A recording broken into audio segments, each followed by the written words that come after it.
Kyle Whitney. I'm here with Marquette Mayor Mike Coyne for our second installment of Marquette Moments. It's February 26th, 2015, and we're filming in City Commission chambers at City Hall. Mayor, good morning. Good morning to you. How are you? I'm great. Thanks for coming out. I know you've got a busy schedule, both in the city and out of the city recently. One of the things that I wanted to touch on today was just to talk to you. We had touched on it during the first episode. We actually had some audio issues in that episode, and a lot of it got lost. But I wanted to touch on a lot of the recent events that have been going on in the city of Marquette. It's been brutally cold for the last couple of weeks. Lake Superior now, I believe, is completely frozen over, which is something. This is what I heard last night. So despite those facts, though, we've had a number of major winter events going on in the city of Marquette recently. The UP 200 sled dog race, the downtown rail jam that we've had for a couple of years now, the Cayman ski marathon, even some new events. Did you get out to any of those events this year? I did. I went to all of them. And, this has been a really tough winter, especially on the heels of last winter, which was a super tough winter. And this is competing. And those events are just really great community things to go to. And even though it's cold, people come and enjoy it. And of all ages and of all people who are sedentary and like watching them and people participating in them. And it was just very enjoyable and successful. Yeah, and it seems like there were large crowds for all those events, and we talked about them last time. But some of the newer events in the community, the rail jam comes to mind. That seems to be gaining something of a following. And when you think of Marquette as a skiing destination or the home of the UP 200 sled dog race, I mean, snowboarding and a rail jam down Front Street doesn't necessarily spring to mind. Do you think it should now? Oh, absolutely. There were probably a couple thousand people there under very cold conditions, and people from all over came to both participate and observe it. And they had a warming tent there, and I've been around for a long time in Marquette, and I would say I knew about 4 people out of the couple hundred in the tent because they were all young and enthusiastic and just enjoying themselves. And that's the future of this community. So that was very, very encouraging, frankly. And I guess with snowboarding, I mean, at least the sport of snowboarding has been around for a while. It seems like the new kid on the block as far as winter sports are fat tire bikes, snow bikes. Mm-hmm. I live south of town, and you'll see people riding along the shoulder of the highway or in the snowbank on the highway to get to work in the middle of winter. And this year was the first incarnation, the first standalone incarnation of the Polar Roll is what they called it. And that, I believe, finished in Marquette, a fat tire bike race. Was that something you got to experience as well? Yes. I think it was also very hard because we had snow and some of the trails weren't quite perfect, but they were perseverant. And I think Marquette is one of the leading centers in the country for snow bikes. And this was, I think, good attention. And Marquette has, I think, a silver designation for biking communities and in the country, and this is just another real positive thing, both for bicycling and for the winter. Mm-hmm. One of the things I think that gets lost a lot of times when you talk to people in the community about events like this is the fact that while they happen in the city and while they're supported by the city in one way or another, usually just attendance at events, they're not put on by the city and they're not orchestrated by the city. I guess how important are some of these groups to the community that put these events on? Well, I think that's a very good point. The city, its main job is to provide services to the community, and we have a limited budget, and because of some issues occurring now, that's even getting more limited. So we have to rely on groups who are interested in particular things. And for example, the rail jam was put on by the DDA, the Downtown Development Authority. The city helps, but it's basically we're partners with them, but they do all the work and they financed it and got sponsors. Same with the UP 200. That's just a huge community group that puts it together. And without those none of these would happen. The city really is just a partner. We're the city, and these are the people who work and put it on and get the money. And example in the UP 200, they've been doing it for over 20 years, and thousands of volunteers.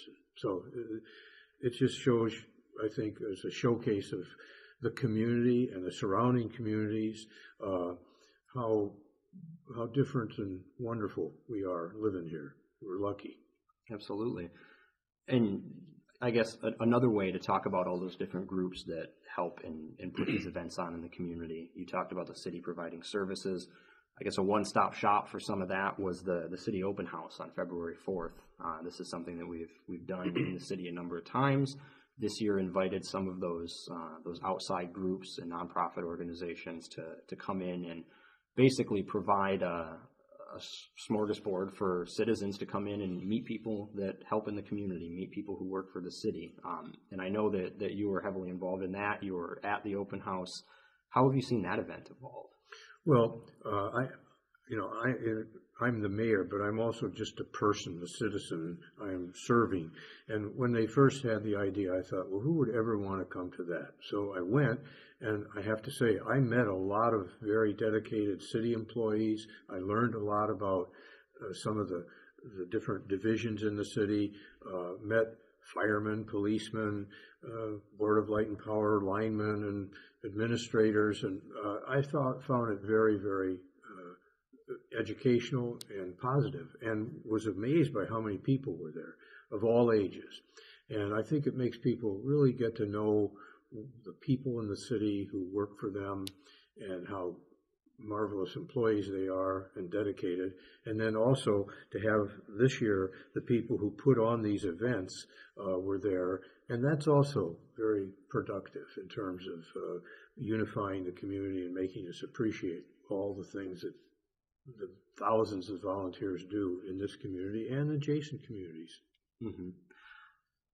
And I wanted to transition here a little bit to talk about current events to an extent. The City Commission meeting this last Monday, the 23rd, I believe, February 23rd, it was a short agenda. There wasn't a whole lot going on, but one of the items on there is, I think, something that everybody in the community tends to pay attention to. It's the orphanage building located on the corner of 7th and Altamont, I believe, or Fisher and Altamont. Fisher and Altamont. But that's a project that, every few years it seems like somebody's talking about, hoping that they do something with that building, wanting something to be done with that building, and it looks like there might be some steps in that direction. Home Renewal Systems wrote a letter making a request for a public hearing to the City Commission. Can you tell me a little bit about where that stands? You bet. I have the advantage point of when I first came here in 1969, it was a functioning building. It was run by the Diocese of Marquette, and it was a beautiful building.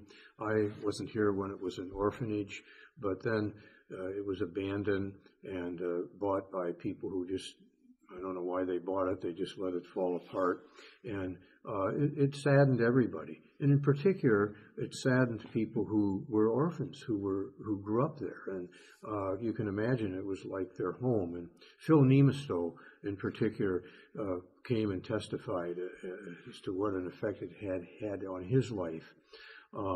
And we'd gone through, over a 30-year period, many attempts to try to get it restored, and they were just very difficult, and the owners weren't very cooperative. And finally, with this group, they've put together a bunch of moving parts with some tax benefits, and it's a nonprofit organization to really address a huge need in the community, both for low-income, affordable housing, as well as for housing for veterans who are homeless. So a conglomeration of groups are working together. They're all, I think, very reputable. They also have had experience with developing projects like the Oriana Project and Snowberry Heights and the Veterans Administration. So I'm very excited, and I've not talked to anybody who wasn't just thrilled to hear this, because we've been looking at a building with, basically the world's biggest pigeon coop with nothing and a beautiful place falling apart. So I think the finances will work, and I would hope within 2 years that there'll be people living in 1, 2, 3, and 4 bedroom homes or apartments, as well as families and veterans. So that's a win for this community. It's sort of like we said on the local events front and how the city's involved. Again, to note on the orphanage front, this isn't city property. It's not a city building, correct? This is privately owned. It's privately owned by a living trust in Las Vegas. And they want to sell it. So previously we couldn't even communicate with the previous owners. It was a very impossible situation, and they basically went bankrupt, and this other group took it over and I think wished to sell it, which is, I think, a major thing to move this forward. Right. And I say that because I think that's a question that I get in the community a lot, is people coming and wondering about what the city's going to do with the orphanage building, and it's not really the city's to do anything with. Well, we've been through this so much that the city was considering, well, why don't we buy it and tear it down? Well, that was like over $300,000 to tear it down, and we didn't want to tear it down, but the owners wouldn't do anything. So this is a real plus to have an organization that does this and uses federal government tax incentives to do it and private investments with tax breaks to do it. The city has really nothing to do with it financially. Right. And then moving on from Monday's meeting, the orphanage project, like I said, that was a short agenda. The meeting didn't last long, but immediately after that meeting, you got in a car and drove through a snowstorm to go down to Lansing, I believe. Right. And that was for the Michigan Strategic Fund's monthly board meeting, where they were talking about the Brownfield plan, the Act 381 plan put together by the Brownfield Authority in the city of Marquette. What was that experience like? Well, first of all, miserable driving down there. Almost got run into head on by a logging truck down by Epiphet. But it was worth $56 million, so that was worth it. The experience, and people really have a hard time understanding how the brownfield works, but you have to meet a whole bunch of criteria in order to qualify for a brownfield. And a brownfield is basically restoring property that is blighted or not doing anything or not producing funds, and there's this whole long list of things you have to do. And we have a brownfield authority that the city commission appoints, and that's by statute. It's a law, and they have been working for a long time to try to particularly develop the roundhouse property.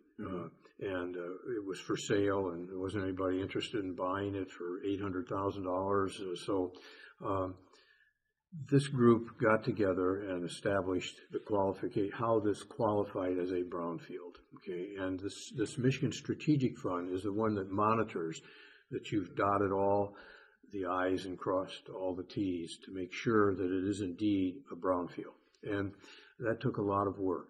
And the Brownfield Authority felt they had what was required, and this then corresponded with Duke LifePoint looking for a site to build a hospital. And when they came here, I don't think they were even familiar with the advantages of a brownfield. They actually asked, what's a brownfield here in Michigan? There are brownfields all over the nation, but every state is different. So as soon as they found out the advantages to them to build, they were very interested in the roundhouse property, mainly because they could get tax benefit from the expenses that were required. And this $56 million is a very high number. I don't think that it will be $56 million, but to do the things to restore this property to where it can be developed properly. But if you're too low, then you have to go all through the process again. So we purposely did it high. It'll probably be around $30 to $35 million. And that would include things like cleaning all the dirt out. And that the polluted dirt. And interestingly, this is an aside, when they were talking about it, the fellows from Tennessee said, well, there'll just be all kinds of diesel fuel and, because of locomotives. And we said, no, that's not a problem. Well, why? Well, because all the engines were steam engines. Really? Yes, really. And I think there was one diesel tank, but it was above ground. So Right. So they have to redo the land so it's safe, and it is doable. They've done very good studies on that. And then they're going to have to put water, sewer, and electricity in. For a hospital, that has to all be redundant, and it's very expensive. Unfortunately, their thoughts are they're going to build it right where the service center is, and we're going to have to move that. And then finally, a roundabout on US 41, so that will be an access point. Mm-hmm. So that's what accounts for the $30 million. All that will be paid for by the Duke LifePoint.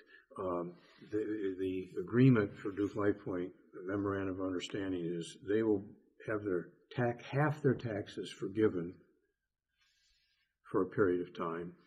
Half the taxes will be used to pay off a bond of $30 million that the city will issue, but the Duke LifePoint will pay for it. So everybody's thinking, well, gee, why is the city paying $30 million? The city isn't paying it. 3 years ago, Marquette General paid no taxes. Now, literally, Duke LifePoint has spent millions of dollars in taxes. This way, they're going to pay with half their taxes this bond off, and we will get a new hospital. And then on top of that, they're going to put 170 or however much, and it'll probably be close to 300 million by the whole time it's finished. And the more it costs, the quicker the bond will be paid off. So it's a really good situation for them, and it's a good situation for the community. And right, just adjacent to that is the Viridia project, which is a very wonderful project for Washington Street. That's right connected to, that's also a brownfield, and they just got another grant for developing a State Bridge Suites there, which will probably have some connection with the hospital. Mm-hmm. So, and that's just going to explode downtown. I mean, and it's going to continue to allow the Upper Peninsula to have a tertiary care medical center, which if this didn't happen, we would have a community hospital here with 10 doctors. Right, and I think that when the Brownfield Authority was pitching to the state the idea of the Viridia project, one thing that they kept saying was, we're going to extend the downtown. Marquette's downtown is going to be extended west with this project. And if you allow this to happen, there's going to be spin-off development. There's going to be other developments in that area. It's going to, expand that walkable downtown. And now you have the hospital coming in right behind it. So I think that those balance out.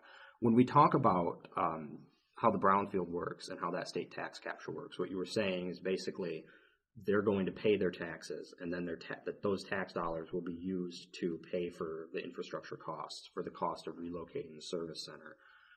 When they go to the Michigan Strategic Fund, the meeting that you went to earlier this week, that's basically the state giving approval to capture state tax dollars. So the state then is giving that buy-in. Is that the way I view that is sort of like a state grant for that project? Is that accurate? No. If it were, I would have driven home with $56 million in my back pocket. It's not a grant. It's just an approval and a way to allow investment to happen more prudently and more attractive to developers. Mm-hmm. Now, the difference being they're going to be forgiven half their taxes, and then the rest of the half is going to go to pay the bond off. You'd think, if you're a thinking person, you'd say, well, boy, the school district is getting the shaft there. Well, in that deal is the state will reimburse the school district for the taxes that Duke LifePoint, the half taxes that they're not paying. So that's great. I mean, so the schools are actually going to be absolutely good with this because they're going to see the results of the increased taxes that Duke LifePoint is paying and not get penalized. Right. And that's basically based on the way that the school funding mechanism in Michigan works on a Correct. state level, correct? Yeah. Okay. I mean, those were all the topics that I was hoping to talk about. I don't know if there's anything else that you wanted to touch on in the near term. Well, no, but I'm sure the next time we do this, there'll be a plethora of new things. I just have to say, this town is really going forward and very positive. Yeah, there seems like there's always something else.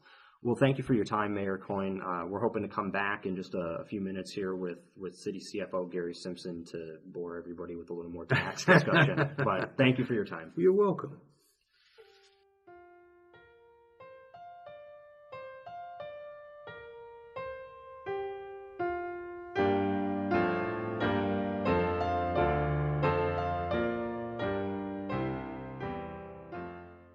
And we're back now with Gary Simpson, City of Marquette Chief Financial Officer. Thanks for stopping in, Gary. You're welcome.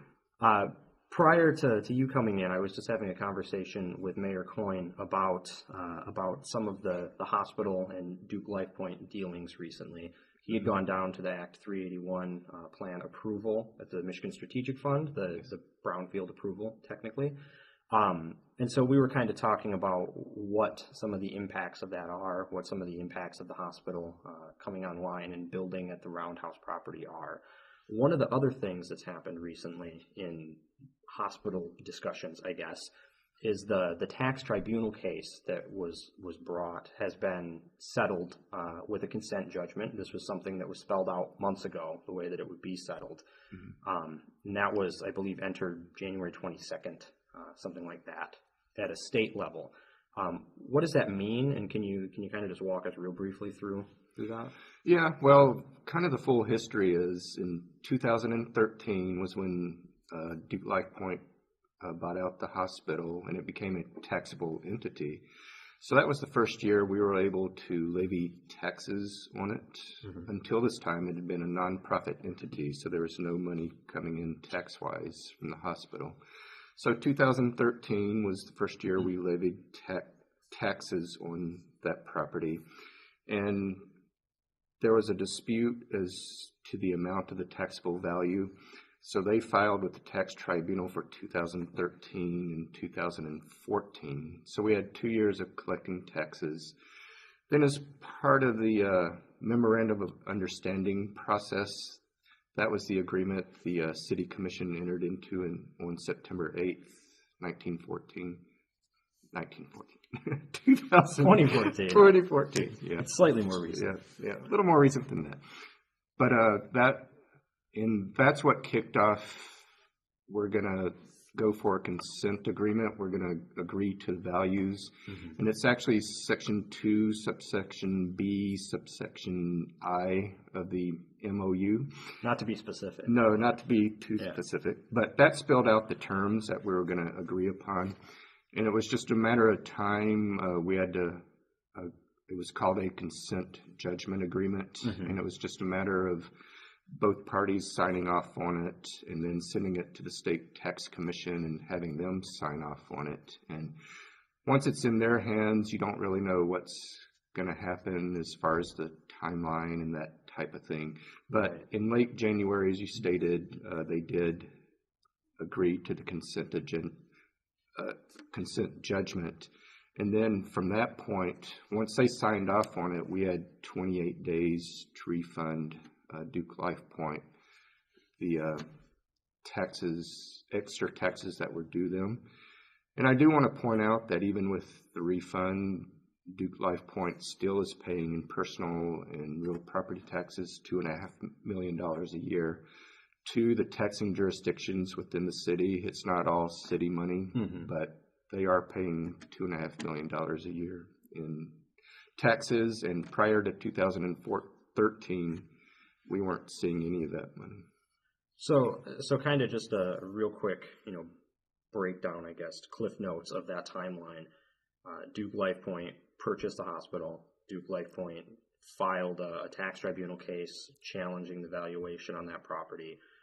At that time, they were looking to figure out where they wanted to site their new hospital they were going to build. Correct.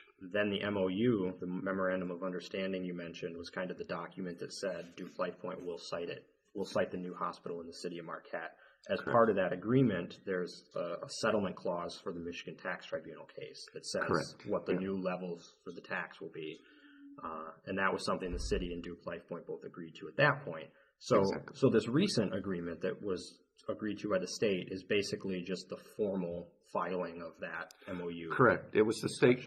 It was the state tax commission giving basically their blessing to the agreement, because it was my understanding the tax commission could have said no if they wanted to, Right. but because both parties agreed, it was pretty much understood it was going to go through. So the way I understand it, I mean, there's real property tax and there's personal property tax. They're two different streams. One's paid on, buildings and property. One is paid on items that you own for your business. And the way I understand the agreement, at least, is that the personal property is where it was originally set. It remains the level of personal property they're paying is the level that we originally assessed them at, correct? Correct. And the real property has gone down a little bit. Correct. They did appeal both personal and real. They agreed to our values for the personal property and on the real property. And on the real property side, it was really a lot of correction of a mistake, I think. So we agreed to those values, and so from a city standpoint, I mean, we kind of felt that the property they're now paying taxes on in the city is the property they should be paying taxes on, and the level that we think they should be paying taxes on. Correct. Yes. Okay. And you mentioned there, I think you said that Duke LifePoint pays something like $2.5 million in real and personal property every year. Correct. It's only been a couple years at this point. The city collects all that money technically, but it's not all city taxes. It goes out to a bunch of jurisdictions. Correct. I mean, what comes to mind is, the county, local authorities, the library, things like that. Where does that money get distributed to? Well, it's anytime you get a tax bill from the city, it's not money. The city does collect it on behalf of certain jurisdictions. And those jurisdictions are the county, the schools, the state portion of schools, the library, and the Iron Ore Heritage Authority Trail. I believe I got that right. Or Trail Authority. And so we collect all that money, and then there are certain dates throughout the year that we have to distribute that money along with any interest that's been earned on the money to those jurisdictions. Okay. And then I guess when you talk about this consent judgment being entered officially or being, filed officially, people would want to know what the heck that means to the city other than some sort of state action. And I know that when you went through your budgeting process, you were kind of grinding your brain away for weeks on end, months on end budgeting. But one of the budgeting practices that ended up being put in place was this trough system, basically, where any revenue that might be questionable, tax tribunal cases that were currently filed, revenue streams that weren't guaranteed, were pulled out of the budget, and you just made a bare bones budget with the idea that as these cases got settled, as some things solidified, you could start putting that money back in. What specifically does the settlement mean in that case? Well, the way we have to handle it accounting-wise, and I know this is a bean counter issue, but we have to reserve fund balance for those amounts. So we did do that for our prior year audited financial statements. And as far as budgeting, we do try to not incorporate any of that money into the budget. So hopefully once everything is said and done, hopefully we'll have a little bit of some money that will give us a cushion should some other revenue streams not come in as anticipated, or say we have another emergency freeze situation, we'll have money to address those situations. Right. That's really the benefit to doing it that way. It helps soften any unexpected blows that do happen from time to time. So when you start talking about, setting money aside and making sure that there's general fund dollars there in some of these cases, why is that? Is that just in case when this settles, there's a hit and you have to pay back taxes that the hospital has already paid? You have those funds on hand? Yes.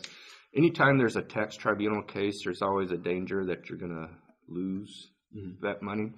And the way it works is they will go ahead and pay their taxes, and we'll distribute it to all the jurisdictions that we collect taxes for. While the case is in court. While it's in court. And it can sometimes take a couple of years for these things to be settled. So by the time they're settled, they could come back and say, you owe not only current, but prior 2 years plus interest on it. And the good thing, I didn't say this earlier, but the way we handled the Duke LifePoint situation, by settling it the way we did not have to pay them any interest on the money. So actually we made out that way, and for any jurisdiction that had to refund money, it saved them a little bit of money as well.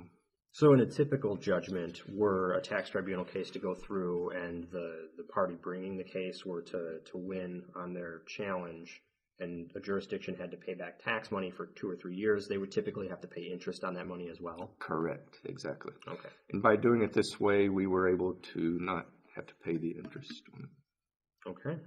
Well, Gary, I think those are pretty much all the questions. I don't know if there's anything, any hot topic that I didn't touch on there, but I basically wanted to give a recap of the consent judgment and what that means to everybody. I think you covered it very well. All right. Well, thank you very much for stopping by, and we'll have you back again at some point when there's something. Look forward to something thrilling to talk about. Yeah, the thrilling world of